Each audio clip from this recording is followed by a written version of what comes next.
Second topic for our The Duel. Ayan, magandang gabi ulit sa inyong lahat. Once again, I am Ishi. Kasama ko pa rin si Kuya Pao and si Kuya Ren. I don't know if I should say it. Pero, Pinag-isipan niya pa. ayan. Nakakarami na tong host natin. Okay lang yan, okay lang yan. Pero yun nga, second topic natin. This is gonna be good. Are the DPC points too top heavy? Do you think na kapag nag-qualify na ba yung teams or mathematically qualified for team, dapat ba hindi na sila sumali? Or kasi parang ang hirap na para sa mga lowest points na teams para makahabol pa doon sa pointing system natin. Kuya Pao. I think pagdating naman sa tanong, are the DPC points too top heavy? I think my problem with the DPC points right now is that, again, this is classic Valve. Classic Valve ulit. Pinagpracticean na naman nila yung competitive scene. And this is just the move of a game developer, right? Iterating is fine, diba? It's fine in software. The problem is that this is a livelihood thing. This is a sports integrity question. Are the DPC points too top heavy? If we take a look at what's going to happen with the way that the point system is broken down. For every point that Virtus Pro wins from this point forward, it's going to lower the amount of points everyone else needs in order to enter the top 8. Yes. Right? It's by literally every point they win from this point forward is wasted. Diba? Magiging, something like X minus 8. So yeah, for every X points that Virtus Pro win, the points requirement for the other teams is lowered down by X over 8. So it makes that weird yung situation na mangyayari. What happens now? Newbie is going to root for VP to win every event because that means na mas konti yung kailangan nilang gamitin. Saan ka nakakita ng ganung liga? Saan ka nakakita ng ganung circuit? Yeah. Okay, sana manalo yung Golden State Warriors ngayon ng mas marami pa para naman makapasok naman kami. Oh, yeah, that's true. Mahirap siya, right? So, mathematically, it's also weird. We have 10 events left. And now, VP can choose not to play any of that. We just came off of a segment where we said VP is the best in the world. There's a chance, this is probably not going to happen, right? But there's a chance that VP, the best team in the world, will not be seen for 10 events. No, I think they're gonna play in all majors and skip the minors altogether. Exactly, diba? Pero sabi ko, may chance lang, right? Because if they don't attend any event right now, they're still going to TI. Yes. Saan ka nakakita ng ganung sistema? Diba? Oh, I've won every event. I'm not going to go now. The best team in the world, fans will not see. It's a disservice to the integrity of the competitive system. It's a disservice to the fans who are watching. And all of this is because the DPC points are a bit too top heavy. I don't think I'm sure some calculations were put into place thinking, okay, how many points are we gonna give out per event, per tournament, ganito, ganyan. But I think it ended up giving out too much. Diba? I think it's too much because if a team wins, in VP's case, they won, yun nga, tatlong major, a minor, and placed high in all of the other 8. Diba? In the remaining 4. And that already qualified them for TI. 8 out of 22. 8 out of 22. We were supposed to have 22, diba? 11 majors and 11 minors. 8 out of 22 pasok na ng TI. Kaya nga. That's it's kind of weird. I think the DPC points are too top heavy right now. And it's creating a really strange situation across the circuit. Yeah. To the point that the other teams wouldn't care about the top place anymore. Or kung sino man yung nakasecure na yun. Kasi as long as you secured enough points to make it to top 8, automatic invited ka na, di ba? What do you think about that, Kuya Ren? You think na masyadong... Sige. Ren? Yes, do you think... Yes, you were saying? Okay. Do you think na too top heavy yung pointing system natin with DPC? Do you think, or they should come up with a different system? Or do you think na di nila naisip na may isang team na magdo-dominate palagi on every tournament? Kaya ganito yung pointing system na ginawa nila. You know, it is top heavy, but I think it is intended to be that way. But you have to remember in trial and method, you have to remember that Dota 2 is in beta. It's in beta, yeah, so, I know. It's so 2017, it's 2018. We're still trying things out now. But the thing is, you know, the more I think about the format, the more it grows on me. Let's say it's NBA. I think Toronto clinched a playoff spot with 50 wins. that's around, I think, 80% of the season is finished or something.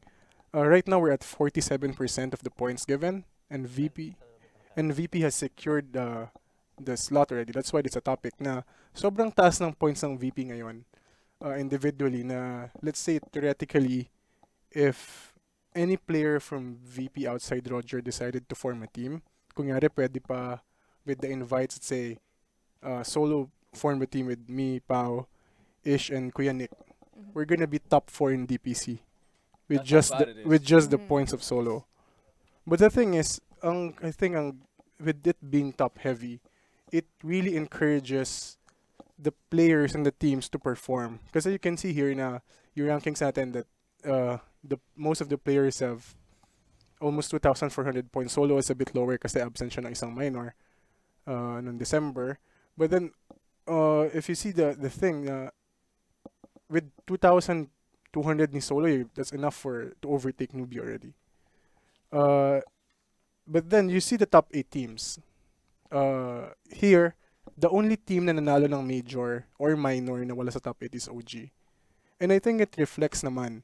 When you see OG play, when you see how they perform throughout the tournaments, it's fair na wala sila sa top 8. The thing is, these top 8 teams right now, if the current season is the basis, they are the best teams. And kung ngayon ng TI, I think I have to agree that these are the ones that we should invite, more or less. The thing is, also another issue that we have to take note is this format really helps or promotes the team to have a deep run in the events. Kasi walang points maliban sa top 4. I think for the major and minor, it's for more teams, it's another topic altogether. And if there's something that really worth arguing, it's ESL Genting. No, minor having 16 teams super strong, tapos 300 points lang katumbas. But other than that, I think it's very fair. Tapos again, I think I'm confident to say na when all this is done, the top 8 teams in the DPC points, kahit sabihin mo top heavy, it's still the worthy teams to go to TI. I mean, ako naniniwala naman ako na these are worthy teams, diba? Siguro, pag tinignan mo yung top 8, you can't really argue na there's a team here that shouldn't be here. Siguro, you could make an argument for the last few slots, 7 and 8 siguro, that other teams might be able to overtake them, and that's going to be dyan talaga tayo magkakatalo, especially as the circuit goes on. Pero I think once you say, and doon ako magdi-disagree with you, pag sinabi mo kasing it's fine right now dahil yung mga teams na nandyan sa taas deserve to be there. That's results-based thinking. That's results-based thinking na yan eh. Kasi syempre, okay, parang sinabi mong hindi siya mali dahil tama yung naging kinalabasan. Eh nagkataon yun eh. Diba? Nagkataon yun eh. It's nagkataon because that's how they perform throughout. Well, yes, pero if you take a look at it, diba? Yes. If the TPC points were not too top heavy, right? Sabihin natin the DPC points were scaled down. Mas mababa yung payout ng ibang ano. I agree with scaling it as the event nears TI, right? Yeah, Pero even that has a problem because let's take a look at it. If the DPC points weren't masyadong malaking magbigay in some events, right? Then it would be a more bitterly contested top 8. Because you need to make a deep run. Tama yan, I agree. You need to make a deep run to get points. Especially if the points were scarce. If konti yung points, tapos you need a deep run to get it, these teams will be fighting tooth and nail against each other palagi. And that's a more competitive system for me. Right? And that could still impact na yung top 8 natin ngayon would still be there. Right? So I think, pero in that situation, what that also does is hindi during Marso, meron na tayong team for TI. Kailan tayo nakarinig ng ganun in the history of the international? Na March pa lang, itong team na to pupunta na ng TI. We would have an idea that this team is such a dominating team. I think in the past, I mean, not even peak Alliance was that na parang Marso pa lang, Alliance is going to TI. Hindi eh. Diba? Ngayon lang nangyari sa history natin ng laro na Marso pa lang, alam natin may pupunta na ng TI. Difference before though is this is the first time as well na meron tayong concrete system. And I agree. That's why before, usually after Chinese New Year, doon natin yung mga nagka-start sila sa kanilang TI form. But prior to that, nandun yung mga roster change, nandun yung mga shuffles. So, before then, that's also another reason why hindi nagpe-perform as good yung mga teams ng maaga. Kasi nga, wala pa silang there's not really a lot of incentive to do so kumpara sa ngayon. And that's what I'm saying though. Yes. Ngayon may incentive tayo. Yes. And I agree, again, I think both of us will agree that having a point system is overall good. Because now there's an actual metric. Before, magugulat na lang tayo na, ba't in-invite tong team na to? Diba? I think what happened with Team Malaysia, invited as the SEA representative before, raised some question with people. Diba? Bakit sila yung in-invite when I think Rave was the other contender for SEA at the time? Wala tayong points sa pagbabasihan eh. So it's good. Ang sa akin lang, again, if the points being given out weren't as much, we would still have teams competing hanggang ngayon. And right now, again, kudos to VP if they're going to go to all of the majors pa rin. Kudos to VP if hindi sila magkakalat. Right? But the system kind of incentivizes them to do that. They're free. They're fine now. Diba? Pwede silang magkalat ng gusto nila. They're still going to TI. So, yun yung ayoko sa sistema to. Again, I think it's results-based thinking to say na just because nandito ang VP, nandito ang Liquid, nandito ang Secret, Newbie, VG, 2 VGs, and Navi and Mineski, just because they're there, na it's working. I don't think so. I think we could do better. We could do better, but it's not a matter of, again, this is their trial run. Tayo yung trial run nila. Yun yung sinasabi ko eh. I'm tired of trial runs from Valve. I'm tired of trial runs, Valve. I mean, Artifacts coming out, I'm sure that's also going to be another trial run. It's gonna be a trial run for sure. Diba? It's $1 million trial $1 million trial run. And kudos to you, ang dami nyong pera, diba? Pero I care about competitive integrity. That's what I care about. I care about what the viewers are seeing. I would hate for it. And again, I know VP is not going to do this, but I hate it when a system incentivizes a team na magkalat or not try as hard. Sabi mo kanina, tama. Roster changes used to happen before, right? They would lock after Chinese New Year. Most likely, yeah, surely. Most likely. Isipin mo na lang ngayon, if we kept a system, or maybe we could do this next year, who knows? If they kept a system na mas konti yung points, and they had another roster period later on, siguro sometime around May, like they used to do before, right? Then the points and the manipulation of points actually makes more sense. The reason why they give out more points at the end of the year is so that if meron kayong bagong team or ngayon lang kayo nagsa-search, pwede pa kayong makahabol sa top 8. Pero ngayon parang dahil lock naman na rin yung rosters, no one's going to change rosters right now. Yeah, but hindsight is 2020 though. That's true. We have to baka I know we can speculate na baka diyan na foresee na there's the team that's going to dominate this season because that's unprecedented more or less before in this manner. At the same time, this is a system kasi that is being used in CSGO as major minor system. At doon, teams actually choose tournaments where they go to. I think baka din na inasahan that teams would actually try to join every single tournament, which caused a problem for them and for the teams then in the qualifiers na schedules are overlapping. When CSGO solved that, then namili ng tournament sila. I'm not gonna join this. I'm gonna try on this one. Of course, there's gonna be tournaments na stronger. There's gonna be tournaments na weaker. Like kunyari the GSC Indonesia right now. I don't want to knock on the teams, but it's a weaker field. It's a weaker field compared to others, and I think it's the purpose of this system ngayon. It's taking effect there. Maybe for you it's for worse, but for me I think it actually helps the other teams to see who can climb there. Again, I think the teams who are here are great. Diba? Ang sa akin lang, I just wish we had a better system. Ayokong tanggapin eh. Again, yes, hindsight is 2020. We're seeing it's not working. I wish that we had a better idea of it not working, given that we are dealing with a company that's had so much success and has a lot of access with these teams. A simple consultation with these teams, or not even a consultation, an actual focus group. Because I'm sure that Valve... I'm sure they do though. Yeah. I mean, you and I both know when Valve communicates, it's on Valve's terms. Yeah. Diba? So but the thing is, they have been changing the format of, let's say, TI every single year.